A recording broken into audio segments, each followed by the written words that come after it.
अस्सलामुअलैकुम and welcome class. मैं हूं आपका टीचर सैयद बख्त। हम पढ़ रहे हैं फर्स्ट ईयर मैथमेटिक्स। आज है एक्सरसाइज 14 की क्लास नंबर 10, जिसमें हम करेंगे question number 10। It is a little bit different from recent one questions but a very interesting question. So without further adieu let's get started.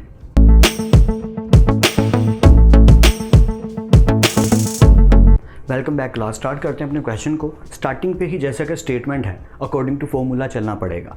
या देखें क्या लिखा है, cos 2x sin 3x, यानी कि double angle and triple angle formulas या trigonometry में हम पढ़ चुके हैं चैप्टर 10 में डिटेल से। तो देख लेते हैं। cos 2x इक्वल होता है cos square x minus sin square x। It's a quite easy formula, we have remembered that, but sin 3x जो हमेशा हमें भूल जाता है तो इस क्वेश्चन में लगेगा, तो याद रखना ज़रूरी है। आई टोल्ड यू के फॉर्मूलाज याद होंगे तो खेलना आसान होगा मैथमेटिक्स में। जितना भी फर्दर आपकी लाइफ में मैथमेटिक्स है, लिटरली जिनको फॉर्मूलाज याद करने में आसानी होती है, ट्रिग्नोमेट्रिक वैल्यूज़ याद करने में आसानी होती है, जिन्हें याद हैं आसानी होती है, यानी डजंट मैटर, होने चाहिए। तो जिन्हें याद हैं उनके लिए तो आसानी है, जिन्हें याद नहीं है उनके लिए प्रॉब्लम हर स्टेप पे आती रहेगी। इसलिए मैं हमेशा कहता हूँ ये याद करने हैं। So sin 3x, sine triple angle का formula 3 sin x minus 4 sin cube x, यही दोनों यूज़ होंगे, वो क्वेश्चन फर्दर सॉल्व होना शुरू हो जाएगा। सो जल्दी से पुट कर देते हैं। As cos 2x is equal to, यहाँ से आप देख सकते हैं, नोट कर लीजिएगा बाद में, पहले समझ लीजिए। cos 2x is equal to cos square x minus sine square x, इसकी जगह रिप्लेस कर दिया, is equal to, and sin 3x की जगह रिप्लेस कर दिया 3 sin x minus 4 sin cube x। Quite easy, यहाँ तक तो कुछ भी नहीं किया, सिर्फ फॉर्मूलाज को पुट किया है। हमने क्या देखा, इनको एक साइड पे कर लेते हैं। सो प्लस 3 sin x इधर आके क्या हो जाएगा, माइनस 3 sin x, ये एज इट इज़ है, ये उधर चला गया तो माइनस हो गया। इसी तरह ये माइनस 4 sin क्यूब x है तो उधर जाके क्या हो जाएगा, plus 4 sin cube x। I hope यहाँ तक तो कोई कन्फ्यूजन नहीं है आपको। इसको देखने के बाद पता चला कि सबसे बड़ी वैल्यू क्या है, क्यूब, बट यहाँ पे ना cos स्क्वायर x है, बाकी सारे साइन है। बात को समझिए, ये सारे के सारे साइन है, बट ये क्या है, cos। बट हम जानते हैं cos स्क्वायर x किसके इक्वल होता है, 1 माइनस साइन स्क्वायर x के। तो हमने जस्ट पुट कर दिया ताकि सारे के सारे जितने भी क्वेश्चन के फंक्शन हैं वो सारे साइन में हो जाएं। देखिए ना, ये सब साइन है, बस ये cos है तो cos को साइन बनाना हमें आता है। सो cos स्क्वायर x की जगह रिप्लेस कर दिया 1 minus sine square x। I hope बाकी सारा क्लियर आ रहा है आपको, कोई कन्फ्यूजन नहीं हो रही। अगर कहीं कन्फ्यूजन हो तो वीडियो को पीछे करके देखना है। So let's continue. 1 minus sine square x minus sine square x, तो ये हो जाएगा 1 minus sine square x minus sine square x becomes minus 2 sine square x। I hope ये तो सिंपल सी बात है, ठीक है। 1 minus sine square x minus sine square x is becomes minus 2 sine square x minus 3 sine x plus 4 sine cube x as it is. Okay, यहाँ तक तो कोई कन्फ्यूजन नहीं रही, क्लियर है, सिंपल सा काम करते जा रहे हैं। अब हमने क्या देखा कि साइन की जो सबसे बड़ी पावर है, यानी डिसेंडिंग ऑर्डर में हम इसको लिखना चाह रहे हैं। हम हमेशा यही करते हैं, जब हम फैक्टराइजेशन करने लगते हैं तो स्टैंडर्ड फॉर्म बनाने के लिए भी यही करते हैं कि पहले x स्क्वायर हो, फिर x हो, फिर बिना x की वैल्यू हो। तो यहाँ x की सबसे बड़ी वैल्यू क्या है, पावर 3, क्यूब, तो क्यूब से चलेंगे। सो 4 साइन क्यूब x पहले ये लिखेंगे, उसके बाद पावर 2 वाली कौन सी वैल्यू है, ये माइनस 2 साइन स्क्वायर x, फिर पावर 1 वाली वैल्यू कौन सी है, ये माइनस 3 साइन x, और बिना पावर के यानी कि plus 1 is equal to 0। And you know that कि इसको हम स्टैंडर्ड फॉर्म नहीं कह सकते। क्यों? क्योंकि ये सबसे बड़ी जो वैल्यू है x स्क्वायर नहीं है। हम जानते हैं कि स्टैंडर्ड फॉर्म तो उसको कहते हैं जिसमें x की सबसे बड़ी वैल्यू क्या होती है, 2। लेकिन अगर x स्क्वायर से बड़ी वैल्यू आ जाए तो हम जानते हैं एक तो आंसर 3 आएंगे। ये हमने सीखा था मैट्रिकुलेशन में कि जब हमारे पास पावर 2 से बड़ी वैल्यू आ जाए तो हमारे पास मेथड कौन सा है, वो यही मेथड है जो हम करने लगे हैं, जो आपको मैं समझाने लगा हूँ। हमने ये देखना है इसमें फंक्शन कौन सा अवेलेबल है। वहाँ क्या होता था, सिर्फ x अवेलेबल होता था तो हम x is equal to something, यानी जैसे x इज इक्वल टू 1 ले लेते थे और सिंथेटिक डिवीजन लगा देते थे। आई होप आपको याद होगा, जिन्हें नहीं याद रिवीजन करते रहा करें मैथमेटिक्स की। करना क्या है, देखें ज़रा गौर से बात को समझिएगा। पावर 2 से बड़ी हो गई है, पावर 2 से बड़ी हो गई है, और 2 से बड़ी पावर हो जाने का मतलब वो क्वाड्रेटिक इक्वेशन से बाहर चली गई, या तो अब उसके साथ सलूक कुछ और करना पड़ेगा। तो हमारे पास एक मेथड है कि जब पावर √2 से बड़ी हो जाए, 3 रूट 4 रूट तक चली जाए, तो हमारे पास एक मैथडोलॉजी है, एक लॉजिक है, सिंथेटिक डिवीजन का मेथड। हम क्या करते हैं, जो वेरिएबल होता है, तो यहाँ पे हमारा वेरिएबल साइन x है, x नहीं है। सो हम टेक करेंगे sine x is equal to 1 as the root, ये हमने टेक कर लिया 1। Now by synthetic division, now by synthetic division का मतलब यह है कि इक्वेशन की पावर के हिसाब से हम वैल्यू को लिखेंगे, जैसा कि हम लिखना जानते हैं। आई होप आप जानते होंगे। तो मैं आपको 1 बाई 1 डिटेल से बता देता हूँ कि ये कैसे आ रहा है। सबसे पहले तो पावर 3 के साथ क्या लिखा है, 4, वो आएगा। मैं इसको ज़रा इरेज कर दूँ। फिर हम लिखेंगे स्क्वायर के साथ, यानी कि 3 के बाद पावर 2 के साथ जो लिखा है वो लिखेंगे। आई होप ये जिनको नहीं आता मैं उनके लिए ये डिफाइन कर रहा हूँ, डिटेल से बता रहा हूँ। जिन्हें आता है उनके लिए तो सिंपल है यार, not a big deal. Sine यानी कि पावर 2 के बाद सिंगल वैल्यू यानी कि सिंगल पावर वाली की वैल्यू के साथ क्या है -3 आ गया और फिर आ गया 1। और क्योंकि हमने साइन एक्स इक्वल टू 1 लिया तो यहाँ पे हम लिख देंगे 1 और फर्स्ट वैल्यू जो है वो नीचे एज इट इज़ आ जाती है लाइन लगा के। अब क्या करेंगे मल्टीप्लाई 4 1 था 4 यानी -2 + 4 -2 + 4 क्या आ गया +2 2 1 था 2 फिर +3 -2 आ गया -1 -1 1 था -1 में से -1 किया तो क्या आ गया 0। सो इसको हम रिमाइंडर कंसीडर करते होते हैं। आई होप आपको याद होगी कुछ ना कुछ बातें, कुछ ना कुछ चीज़ें ज़रूर याद होंगी क्योंकि मैट्रिकुलेशन में भी पढ़ा, चैप्टर 4 फर्स्ट ईयर में भी आई। ओके कंटिन्यू करते हैं। यहाँ तक आने के बाद हमने क्या देखा कि हमने अपनी वैल्यू को दोबारा उस फॉर्म में लिखना है जिस फॉर्म में से हमने इसको निकाला, यानी कि जैसे हम फैक्टराइजेशन करते थे तो 2 ब्रैकेट्स बन जाती थी। यहाँ पे भी वही सिचुएशन है। ये ब्रैकेट क्या बनेगी हमारी क्वाड्रेटिक इक्वेशन। ज़रा देखिए -1 उस तरफ जाई जाना है और x की पावर बढ़ाते जाना है, यानी कि उस जानिब लेफ्ट साइड पे आपने मूव करना है फ्रॉम राइट टू लेफ्ट। तो -1 फिर क्या आएगी x आएगी, पहले बिना x के वैल्यू फिर जो भी वैल्यू है उसके साथ x यानी कि +2 और साइन एक्स। अच्छा साइन क्यों लगा रहा हूँ मैं, क्योंकि यहाँ पे जो हमारा फंक्शन है वो खाली x नहीं है, साइन x है।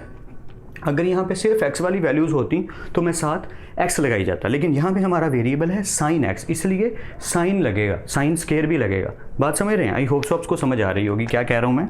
-1 उसके बाद जो वैल्यू है उसके साथ हमारा सिंगल वेरिएबल यानी कि साइन x +2 साइन x और फिर उसके बाद +4 के साथ साइन स्केयर x। जैसे x को लगाते थे वैसे ही साइन को लगाए जा रहे हैं, दैट्स इट।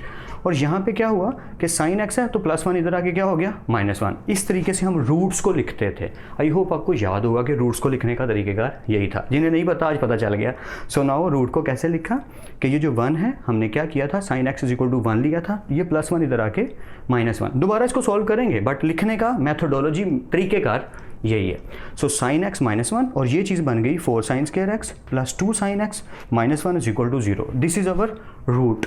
अब क्या करना है, अब इसको फर्दर सॉल्व करके वहाँ तक लेके जाना है जहाँ पे हमारा सोल्यूशन सेट बने। पर यहाँ पे वो आल स्टूडेंट्स टेक चॉकलेट क्या पॉजिटिव है क्या नेगेटिव वो शर्तें नहीं है, जस्ट जनरल वैल्यूज़ निकालनी है और सेट लिख देना, जो कि काफ़ी वियर्ड सा लग रहा है आई नो। पर सॉल्व करते हैं। इस चीज़ को मैंने दोबारा लिखा, देखें sine x -1 is equal to 0। यही करते हैं ना जब हमारे पास 2 ब्रैकेट्स आ जाती हैं तो क्या करते हैं, पहली ब्रैकेट को भी इक्वल टू 0 दूसरी ब्रैकेट को भी इक्वल टू 0, वही करेंगे। देखें sine x -1 is equal to 0 and this whole thing is equal to 0। I hope यहाँ तक तो क्लियर है। इधर की पहले बात कर लेते हैं। -1 उधर जाके +1 और साइन में 1 किसके इक्वल होता है, साइन π/2 के। यहाँ डायरेक्ट लिख सकते हैं आप कि x इज इक्वल टू π/2 क्योंकि रेफरेंस एंगल π/2 बनता है। आई होप समझ आ रही है क्या, मैं फिर से रिपीट कर देता हूँ। ये क्वेश्चन हम बहुत दफ़ा कर चुके हैं and you are habitual now. 13.1 13.2 काफ़ी डिटेल से की थी ना। या देखें साइन x और 1 साइन में किसके इक्वल होता है, यानी कि साइन 1 किसके इक्वल होता है, बात को समझिए। 1 किसके इक्वल होता है, साइन में, तो साइन π/2 के इक्वल होता है। साइन साइन से कट आउट, x आ गया π/2, दैट्स इट। तो एक आंसर तो आ गया। अब यहाँ से आंसर निकालने हैं। अब यहाँ की स्टोरी कुछ यूँ है कि ये जो इक्वेशन है अगर मैं इसको गौर से देखूँ तो इसकी फैक्टराइजेशन नहीं हो रही। या मैं कुछ भी प्लस करूँ माइनस करूँ और 2 बने और मल्टीप्लाई करूँ तो -4 साइन स्क्वायर x बने, नॉट पॉसिबल, हो नहीं पा रहा।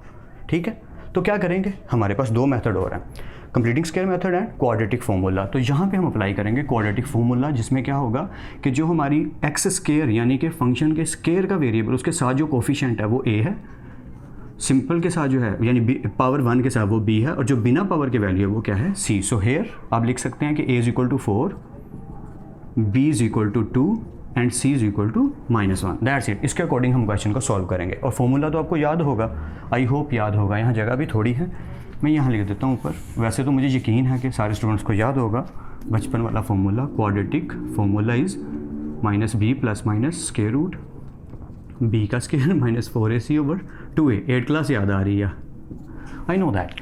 Simply this formula we are going to use now. So -b ± square root b का स्क्वायर यानी कि 2 का स्क्वायर -4, a है हमारा 4 और c है हमारा -1 इसके अकॉर्डिंग, और नीचे आ गया 2a यानी कि a की वैल्यू 4। आई होप ये तो क्लियर है, अब इसमें तो कोई कन्फ्यूजन नहीं। कंटिन्यू करते हैं। जहाँ कन्फ्यूजन हो वीडियो को पीछे करके देख लीजिएगा। सो -2 ± स्क्वायर रूट 2 का स्क्वायर यानी कि 4 minus plus 4 4 the 16 16 1 the 16 so 2 4 the 8। अब तो कोई कन्फ्यूजन नहीं, सिंपल है ना। 16 और 4 20 हो गए, बाकी एज इट इज़ किसी चीज़ को नहीं छेड़ा। ओके, अब यहीं से एक दफ़ा प्लस में और एक दफ़ा माइनस में ले लीजिए। आप सोच रहे होंगे सर यहाँ पे अगर हम इसका स्क्वायर रूट ओपन करें, कुछ भी करके 2 कॉमन निकाल लें, हाँ उस तरीके से भी आप कर सकते हैं, नोट अ बिग डील, कोई प्रॉब्लम नहीं। लेकिन मुझे ये कोई इंपॉर्टेंट नहीं लग रहा, तो मैंने एक अच्छा प्यारा सा कैलकुलेटर पकड़ा, उसमें फ्रैक्शन ली, ऐसे ही लिखा और आंसर निकाल लिया डेसिमल में। ठीक है, तो इसका आंसर आ गया 0.309। अगर कहीं मिस्टेक आ जाए नो प्रॉब्लम, कमेंट सेक्शन में ज़रूर बताओ ताकि जो देखने वाले हैं उनको क्लियर हो जाए। क्या करना है, सिंपल वे में कैलकुलेटर पे आपने फ्रैक्शन डालनी है, ऊपर लिखना है -2 प्लस स्क्वायर रूट 20 और नीचे डाल देना है 8 और इक्वल टू को प्रेस करना है, आपका डेसिमल में आंसर आ जाएगा।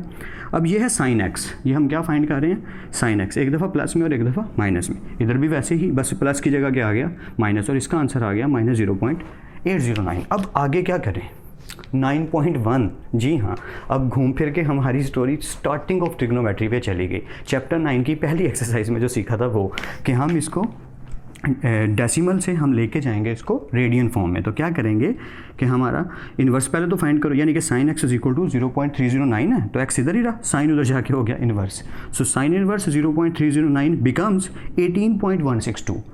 पॉइंट में तो हमें चाहिए नहीं, तो हम क्या करेंगे, पॉइंट से पहले वाली को मल्टीप्लाई पाई ओवर 180 प्लस और पॉइंट के बाद वाली को भी multiply pi over 180। And I hope so कि आप जब इस तरीके से निकालेंगे तो आपके 2 आंसर आएंगे, π/10 एंड 9π/10।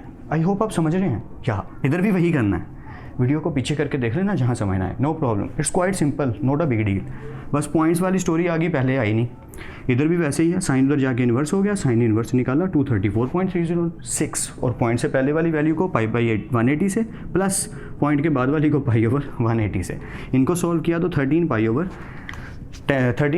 एंड 7π/10 आ गया। That's it. मतलब ये सिंपल है, इनमें कोई डिटेल में जाने की ज़रूरत नहीं कि हमारे 4 वैल्यूज़ के आंसर्स आ चुके हैं इस टाइम, 2 ये और एक ये।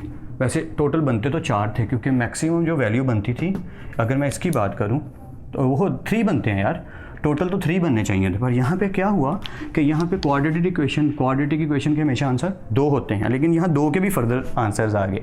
So it's not a big deal. तो हम क्या करेंगे, पीरियड ऑफ साइन एक्स लिखेंगे। क्या होता है पीरियड ऑफ साइन, क्या होता है 2π। आई नो काफ़ी घूम फिर गए होंगे आप, बट क्वाइट सिंपल यार, इसमें मुश्किल कुछ नहीं।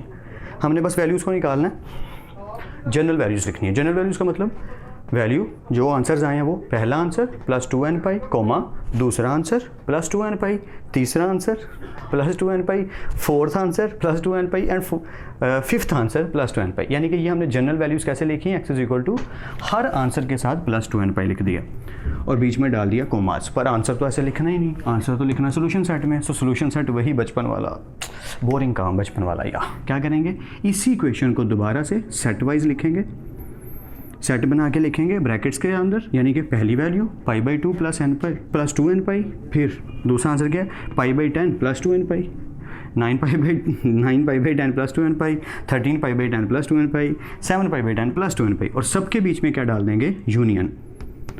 आई होप आप समझ गए होंगे इस क्वेश्चन को, और मैं हेल्प कर पा रहा हूँ इस क्वेश्चन को आपको समझाने में, आई होप सो। बाकी कोई कन्फ्यूजन हो तो आप कमेंट सेक्शन में पूछ सकते हैं, वीडियो को पीछे करके देख लिया करें जहाँ से कन्फ्यूजन हो, और प्लेलिस्ट बन चुकी है सारे क्वेश्चंस की, तो आप देख सकते हैं। तो फिर मिलते हैं नेक्स्ट क्लास में, तब तक अपना और अपने घर वालों का ख्याल रखिएगा, खुदा आप सबको खुश रखे और कामयाब करे। खूब मेहनत करते रहिए लेकिन स्मार्ट वर्क के साथ। अल्लाह हाफिज़ क्लास।